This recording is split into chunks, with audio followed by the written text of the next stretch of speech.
Naging matagumpay ang isinagawang 2025 Regional Scout Jamboree sa Ligao, Albay na nagsimula noong ika-5 hanggang ika-9 ng Marso.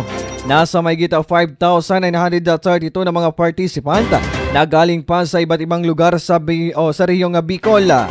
Ayon kay Enrique Biseño, Youth Development Officer 3, Boy Scout Bicol Regional Coordination Office, sinabi nito na ang isa sa isinagawang programa ay naging maayos at marami ang natutunan ng mga estudyante.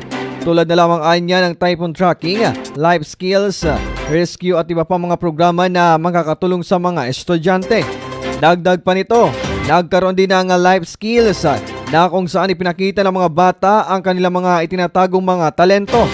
Samantala, sinabi pa ng opisyal na dahil sa Bicol Regional Scout Jamboree, nade-develop ang social skills ng mga bata sa kanilang pakikisa sa naturang programa.